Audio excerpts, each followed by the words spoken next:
Qu'est-ce qui se cache derrière la percée russe à Koursk?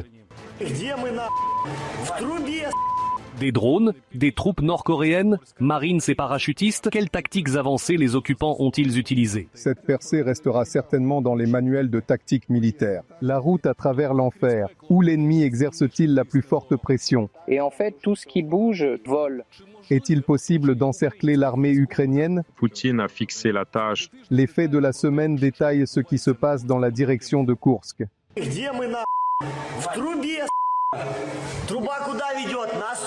L'armée russe a tourné cette vidéo sur la vie au front quelques heures avant le début de l'opération, que ses propres propagandistes qualifieront d'unique.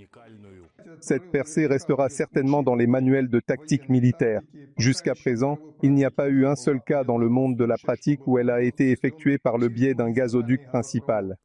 Et ces images ont été publiées par l'état-major ukrainien, de l'autre côté du tuyau. Faites attention aux points noirs qui se déplacent dans la vidéo. Ce sont les mêmes Russes qui ont percé le gazoduc jusqu'à la périphérie de Soudja. Cette situation est similaire à celle des hostilités dans la région d'Avdiivka où des communications souterraines ont également été utilisées. Les occupants sont sûrs de leur supériorité, car ils ont atteint les arrières de l'armée ukrainienne, et en un instant l'opération se transforme en échec. Ainsi, lorsque tout le groupe d'environ 100 personnes avec des armes est sorti du tuyau, des parachutistes de la 80e brigade les ont rencontrés. En fait, démontés comme à Kiev, 80% ont été tués. Ceux qui restent sont en train d'être capturés maintenant parce que c'est notre arrière. Interception radio, juste une chanson. Des cris, des hurlements, du deuil. On nous a jetés à la mort, on nous a piégés. Dans le même temps, les médias occidentaux parlent de l'encerclement possible d'un groupe ukrainien de 10 000 hommes qui pourrait se retirer dans 2 semaines. Mais est-ce vraiment vrai? Découvrons cela.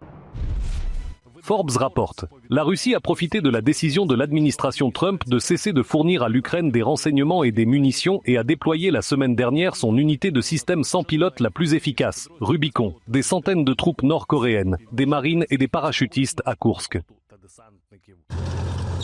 Actuellement, les principaux combats dans la région de Koursk se déroulent près de la frontière ukraino-russe, sur la route Sumy-Soudza. La Russie y attaque massivement les forces armées ukrainiennes à l'aide de drones. Nos soldats s'arrêtent lorsqu'ils aperçoivent un drone ennemi dans le ciel, sautent de leur voiture et tirent dessus à la carabine.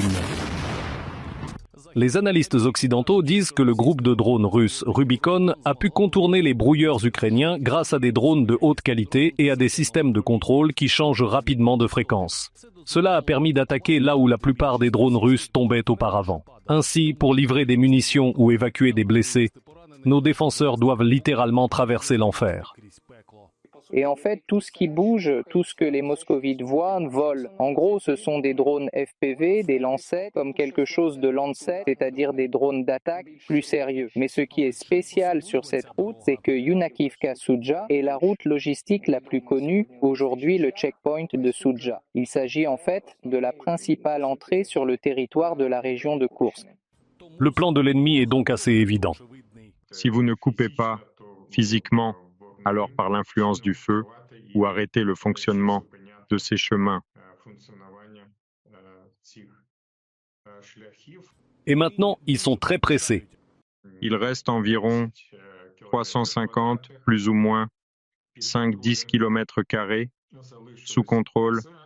C'est un actif pour les futures négociations.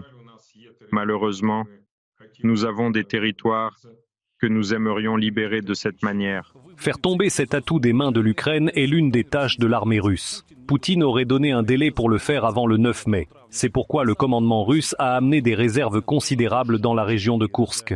Les Russes ont réussi à former un puissant groupement de plus de 60 000 hommes sous la direction de soi-disant unités d'élite. Et il est clair que Poutine a fixé la tâche de déplacer, disons, nos troupes avant le début éventuel du processus de négociation. Mais l'ennemi réussit-il à accomplir sa tâche? Pour l'instant, il est un peu exagéré de dire que la situation est proche du point où les forces de défense ukrainiennes peuvent quitter la région de Koursk. L'état-major ukrainien indique qu'au cours des dernières 24 heures, près d'un tiers des attaques russes sur l'ensemble de la ligne de front ont eu lieu dans la région de Koursk. Bombes aériennes ajustables, artillerie, drones. Il est évident que Poutine essaie de saisir l'occasion et de se débarrasser de cet os dans la gorge. Il est également évident qu'il n'y est pas parvenu jusqu'à présent.